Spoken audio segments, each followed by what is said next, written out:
Le livre de Job.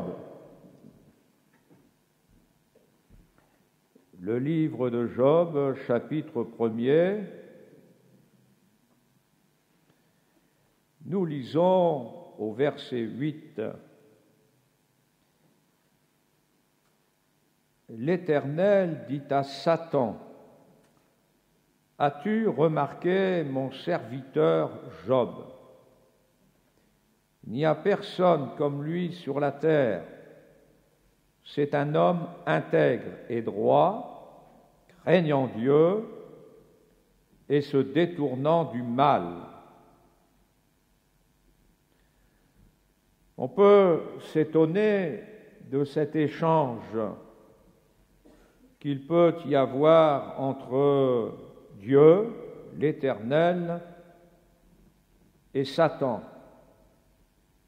sachant que le diable et ce Satan, cet adversaire, et nous avons sous les yeux une communication qui n'a pas été coupée. Pourquoi? Eh bien, c'est à cause de nous. Il nous faut comprendre ce matin encore que si cet échange a eu lieu, c'est pour notre instruction. Satan, c'est vraiment l'adversaire, l'ennemi de Dieu. Jésus a dit une chose le concernant: il n'a rien en moi, aucune possibilité d'entente, aucune possibilité de partage, il n'a rien en moi. Mais ce que nous lisons ici, c'est à cause de nous. Et heureusement que nous avons ce passage, parce qu'il nous instruit, il nous enseigne. Job était un homme qui avait un témoignage, et son témoignage était connu. Il n'est pas possible, mes frères et sœurs, que notre témoignage d'hommes, de femmes, de jeunes gens intègres ne soit connu. Si nous sommes au Seigneur, alors non seulement ça se voit, mais ça se sait. Nous ne pouvons pas être un enfant de Dieu qui se cache. Aucune raison ne serait valable. Même l'humilité ne peut pas cacher ce témoignage, et Dieu dit à notre principal adversaire: As-tu remarqué? Littéralement, il aurait dû remarquer quelque chose qui se distingue par rapport aux autres. Un enfant de Dieu se distingue là où il est par rapport aux autres. Le Seigneur a dit à notre adversaire: As-tu remarqué?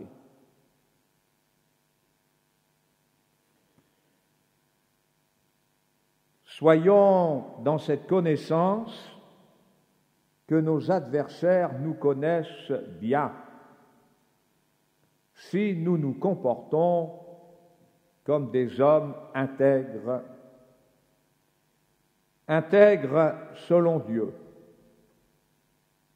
Il ne s'agit pas de l'intégrité au goût du dictionnaire d'aujourd'hui, il s'agit de l'intégrité à partir du cœur de Dieu, du constat de Dieu.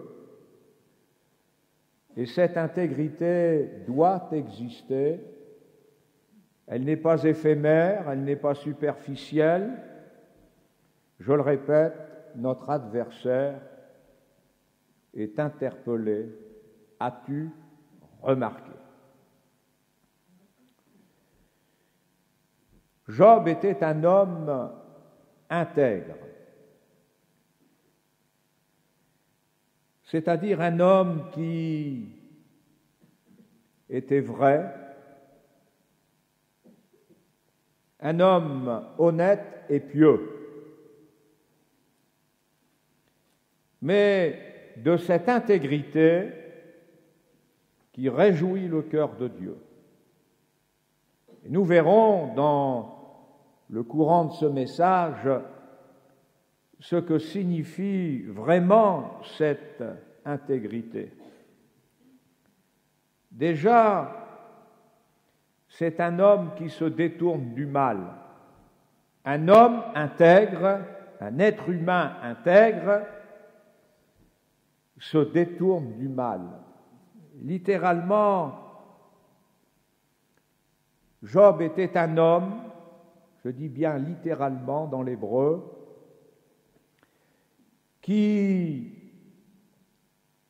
dans ce monde qui était le sien, son siècle présent, avec des hommes sans Dieu, sans la crainte de Dieu, avec le péché, eh bien, c'était un homme qui éprouvait de l'horreur. C'était un homme qui également éprouvait de la tristesse. Et c'était un homme qui était effrayé. C'est cette intégrité-là que le Seigneur doit reconnaître dans nos vies. Nous vivons dans un monde où il ne faut plus s'effrayer de rien. Dans un monde où plus rien ne doit nous rendre tristes.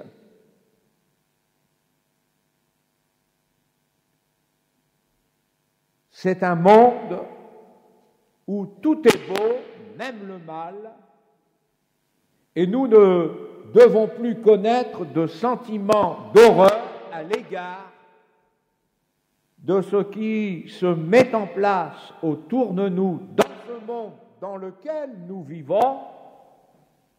Mais permettez-moi de vous rappeler ces paroles de Jésus.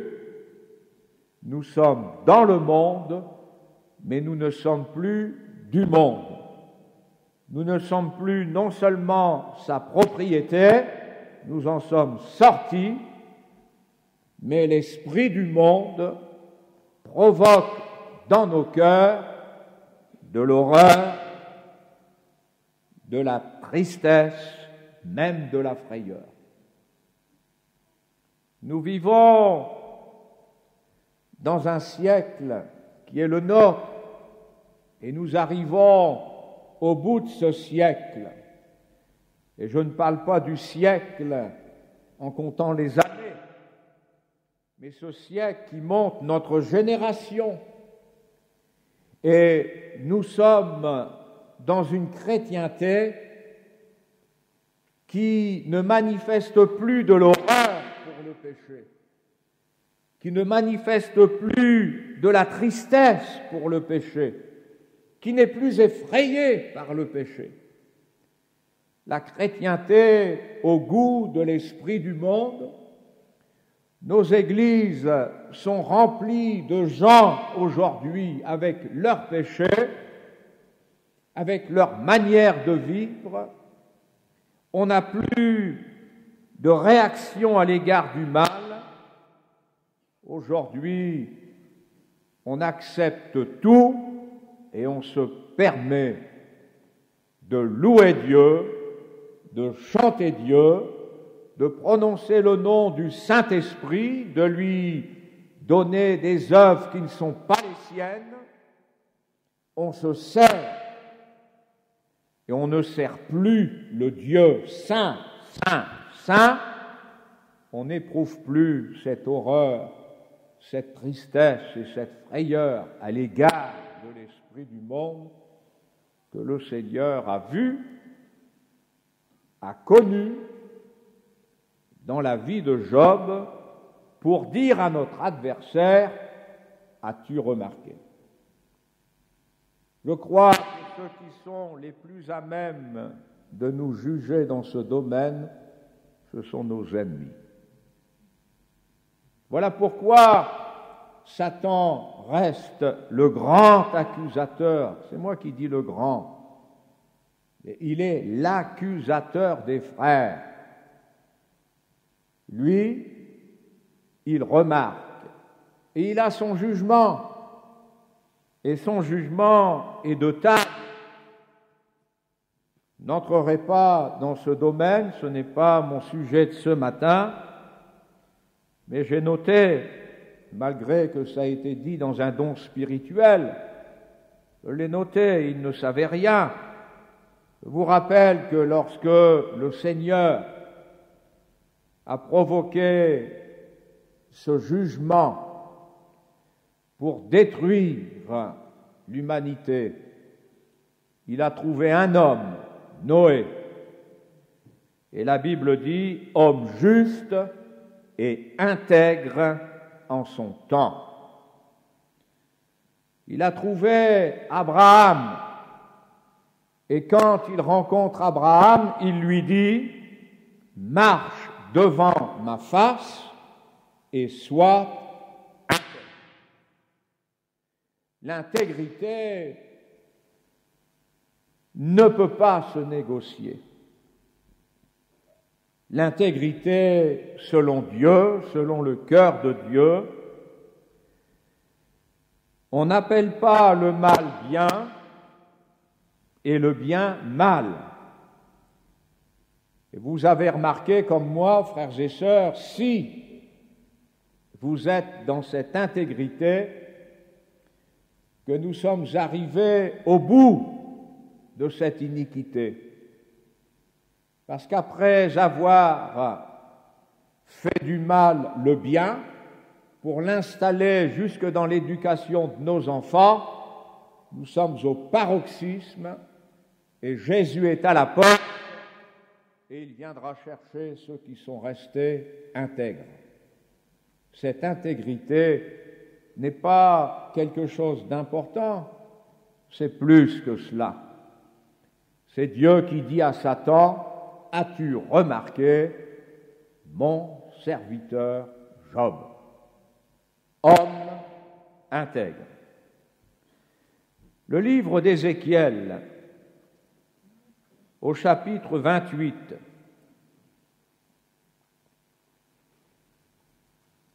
verset 12, « Fils de l'homme, prononce une complainte sur le roi de Tyr. Tu lui diras, ainsi parle le Seigneur, l'Éternel. Tu mettais le sceau à la perfection. Tu étais plein de sagesse, parfait en beauté. Tu étais en Éden, le jardin de Dieu.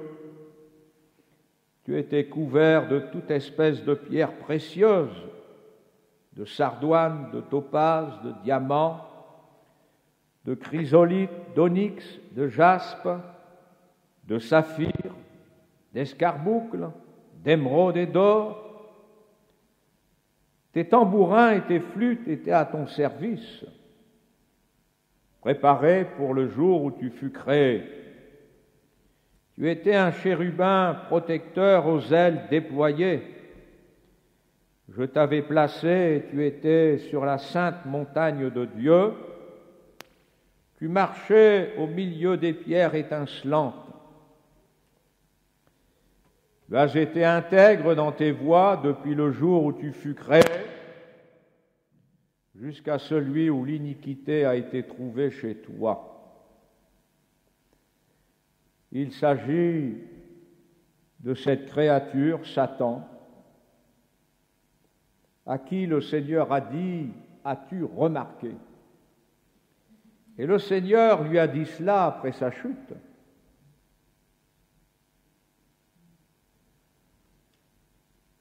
Quelqu'un qui mettait le sceau à la perfection, plein de sagesse et parfait en beauté. Quelqu'un qui était comme ce chérubin protecteur, J'en parlerai, si le Seigneur le permet, vendredi prochain. Mais rappelons-nous que lorsqu'on nous parle de chérubins dans la parole de Dieu, ils ont ces ailes déployées sur le propitiatoire, sur ce couvercle de l'arche, avec à l'intérieur ce qui représente notre salut. Sur ce couvercle où sera répandu le sang du sacrifice, quelle position avait cette créature? Elle a été intègre dans ses voies depuis le jour où elle a été créée jusqu'à celui où l'iniquité a été trouvée chez toi. Elle n'existait pas, cette iniquité, avant. L'intégrité existait. Cette intégrité que le Seigneur veut voir dans nos vies. Nous ne sommes pas des créatures célestes, angéliques, mais nous sommes des créatures de Dieu sur la terre. Et c'est cette même intégrité qui a été remplacée par l'iniquité dans le cœur de Satan que le Seigneur veut voir dans nos vies et que Satan ne veut surtout pas voir. Il veut nous entraîner comme lui, comme ça lui est arrivé. Elle a été trouvée un jour, cette iniquité dans sa vie. Il a laissé entrer des pensées, il a laissé entrer des choses qui ont rayé, qui ont fait taire cette intégrité dans sa vie. Vous savez, mes frères et sœurs, ce n'est pas un accident que de s'éloigner de Dieu, que de quitter cette intégrité. Il y a une quantité de choses qui peuvent nous faire perdre notre intégrité. Vous avez des chrétiens qui ont perdu leur intégrité. Ils chantent Jésus, ils sont là quand ils peuvent l'être, mais ils ont une autre dimension dans leur cœur, la réussite sociale. Cette société gérée par Satan et pas par Jésus, ni par le Saint-Esprit. Si nous avons l'audace de dire que nous avons été bénis dans notre travail, dans notre couple, alors rendons au Seigneur cette intégrité. Mais s'il n'y a plus cette intégrité, s'il n'y a pas cette intégrité, qu'y a-t-il? Eh bien, c'est l'œuvre de l'iniquité. Jusqu'au jour, parce que si l'on a été intègre, cette intégrité peut être remplacée par l'iniquité. Et l'iniquité, c'est quelque chose qui est contraire à la nature sainte de Dieu, au service saint de Dieu. Et le jugement qui est tombé sur ce Satan, c'est que Dieu dit au verset 16, « Je te rends profane, je te précipite de la montagne de Dieu, tu deviens profane. » Plus d'onction, plus de service. Dieu ne peut rien faire sans notre intégrité. Et nous ne pouvons pas vivre la vie de Dieu sans intégrité. Cette intégrité qui se voit, qui se remarque. Ne disons pas, comme beaucoup trop le disent, pour se donner bonne conscience, si je ne suis pas là à toutes les réunions, si je ne suis pas investi, intégré, impliqué dans ces réunions de prière, dans ces moments de combat, dans cette fidélité où l'armée du Seigneur terrestre, les uns et les autres, intègrent, combattent. Dieu est dans mon cœur. Mais vous savez, dans notre cœur, nous pouvons y mettre plein de choses. Toutes les choses du monde. C'est la plus grande bibliothèque. Il n'y a pas besoin de l'agrandir, elle peut tout contenir. Et il y a certainement une place qu'on peut attribuer à Dieu, mais l'intégrité, c'est Dieu qui prend toute la place.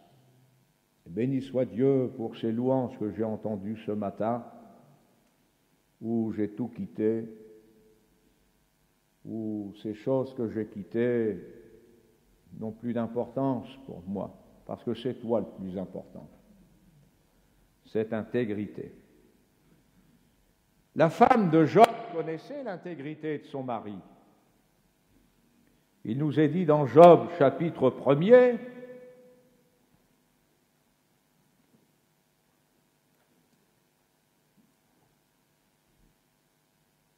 Satan a frappé Job d'un ulcère malin, depuis la plante du pied jusqu'au sommet de la tête. Quel changement!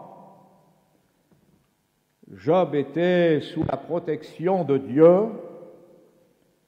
Job avait des biens, il avait des enfants, une femme, bien sûr. Il vivait dans l'opulence, il n'avait pas volé. Sa condition de vie, il a travaillé pour cela.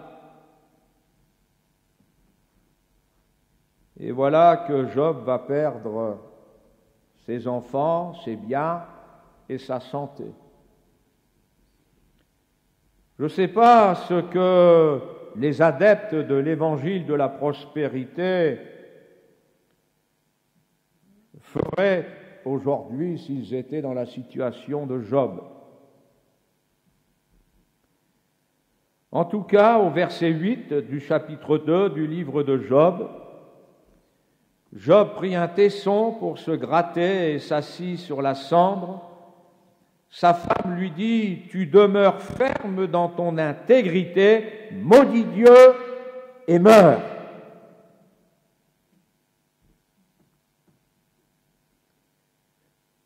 Ça n'a pas échappé à Satan, l'intégrité de Job, ni à sa femme. Je vous l'ai dit, frères et sœurs, notre intégrité doit être connue de tous. Si elle existe, on n'a pas besoin de faire de la publicité, on n'a pas besoin d'écrire sur notre front « chrétien », né de nouveau. Ça s'entend, ça se voit, ça se reconnaît. Lui, il n'est pas comme nous. Elle n'est pas comme nous. Et sa femme sait très bien que ce qui arrive à Job est une épreuve considérable, insupportable. Et elle s'en prend à l'intégrité de son mari. Tu demeures ferme dans ton intégrité, maudis Dieu et meurs. Mais Job était un homme intègre et c'était le témoignage de Dieu. Et Dieu ne s'est pas trompé. Job, dans son intégrité, a été capable de dire à sa femme, « Tu parles comme une femme insensée. » Peut-être qu'il faut savoir dire ça à sa femme, si l'on est un homme intègre.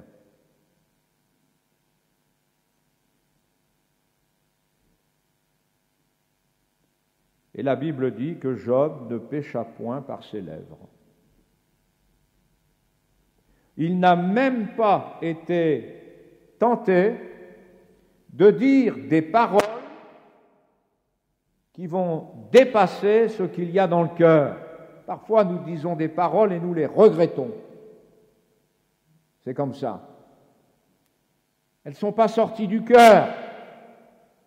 C'est une réaction épidermique C'est une réaction caractérielle, mais ce n'était pas du cœur. Mais même cela, dans son intégrité, Job ne l'a pas fait. Job ne pécha point par ses lèvres. C'est un homme fidèle, parce que Job n'était pas un religieux, c'était un homme pieux. Cette piété que Dieu voit dans l'intégrité.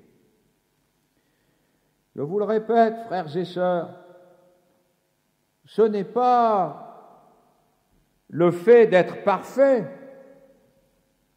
que d'être intègre. Être intègre, c'est être un homme honnête, pieux, un homme qui est conscient de ses limites, de ses faiblesses, mais jamais il ne dira du mal de son prochain. Ça vous est arrivé, ça? Vous savez qui c'est le prochain? C'est pas l'inconverti, c'est celui qui est le plus proche de vous. Ah, ça peut être aussi celui qui est en face de vous. Oh, vous n'avez jamais dit de mal de votre pasteur? Non, parce que vous êtes intègre. Vous savez ce que c'est que l'intégrité, Mais la parole de Dieu nous dit au psaume 12, « Venez avec moi ». Psaume 12. Un roi comme David prend conscience d'un état de dégénérescence au point de vue spirituel. Il s'adresse à Dieu au verset 2, « Sauve, Éternel, car les hommes pieux s'en vont, les fidèles disparaissent d'entre les fils de l'homme. »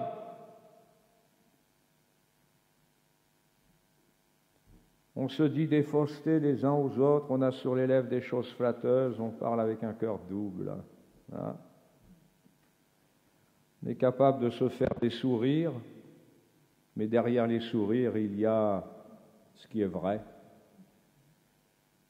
Des mauvaises pensées, des jugements. Certains sont capables d'être dans ce lieu et ils ont jugé leurs frères et leurs sœurs. Ils ont été même impitoyables avant de venir louer et de bénir le Seigneur. David l'a vu, cela, autour de lui. Les hommes pieux s'en vont. Ce sont ces hommes intègres.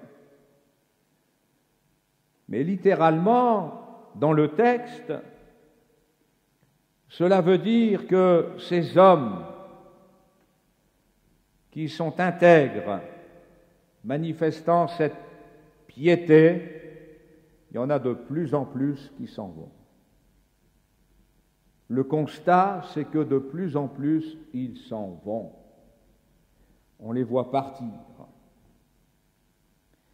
On les voit remplir des salles qui leur ressemblent. On les voit se regrouper ensemble. Et parmi eux, une foule de docteurs, parce qu'ils ne supporteront pas la saine doctrine. Mais pourquoi la Bible dit saine doctrine et non pas sainte doctrine? Parce que l'intégrité, c'est comme l'hygiène du corps. C'est saint, S-A-I-N. Et avant d'accéder à la sainteté, ou avec la sainteté, il y a ce qui est saint, S-A-I-N. Et à nous, frères et sœurs, de ne pas ressembler à ceux qui se retrouvent de plus en plus. Et il y en a, qu'on les voit partir. Mais chez l'homme intègre, ça provoque de la tristesse, de l'horreur, de la frayeur, parce qu'il y a la crainte de Dieu. Les fidèles disparaissent. Littéralement, les fidèles, c'est fini. C'est fini. C'est terminé. Cette fidélité, on la retrouve dans l'intégrité. mais ces hommes fidèles pour rester intègres. Ce chérubin protecteur, le Seigneur ne pouvait pas faire plus qu'il n'a reçu cette lecture que nous avons lue ensemble. Même les instruments de musique étaient avec lui, créés pour lui. Il était d'une beauté parfaite, il y avait le sceau de la perfection. La parole de Dieu nous dit qu'il est appelé astre brillant, c'est-à-dire un astre et une créature de haute taille, avec une onction particulière. L'iniquité a été trouvée en lui. C'est triste ces chutes, mais elles sont là. Cette intégrité, frères et sœurs, le Seigneur la remarque comme les autres. Il la constate. Vous savez, des chrétiens qui se disent chrétiens, quand on écoute nos ennemis, eux peuvent confirmer la véracité de la chose. Et ce sont souvent nos détracteurs qui reconnaissent le vrai du faux. Mais n'oublions pas le Saint-Esprit. Lui ne se trompera jamais. Nous pouvons nous tromper. Au psaume 84, psaume 84,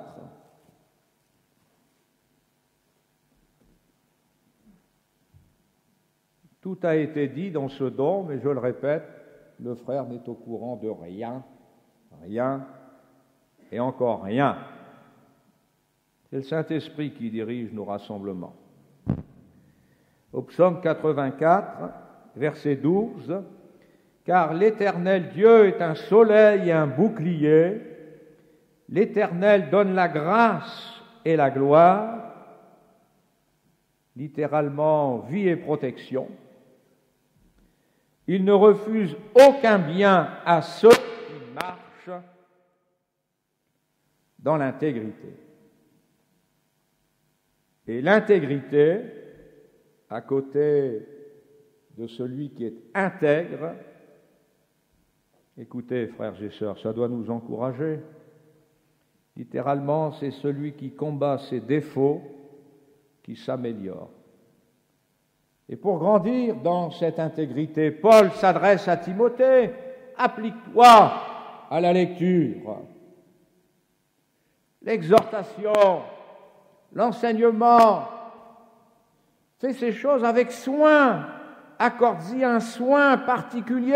N'ouvre pas ta Bible quand tu es disposé à le faire, mais fais-le comme cette nourriture. Vous avez du mal à sauter un repas, n'est-ce pas? Mais bien sûr, il ne faut pas être prophète pour dire ça. Mais faites la même chose avec la parole de Dieu. Et alors Paul dit, c'est alors que tu iras, tes progrès seront évidents, tu te sauveras et tu en sauveras d'autres.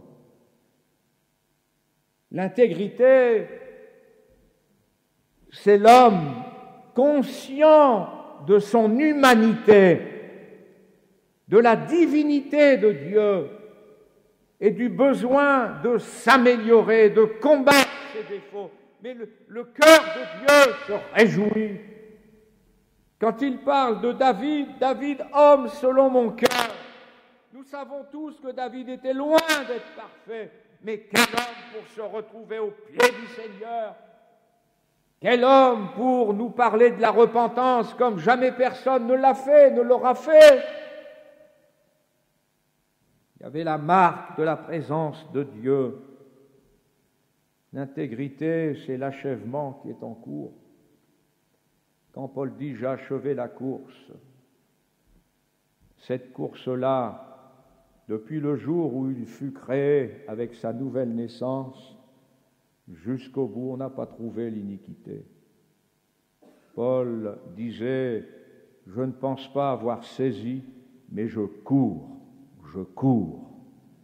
Et cette intégrité dans notre vie, nous la retrouvons dans l'Évangile selon Matthieu, chapitre 24,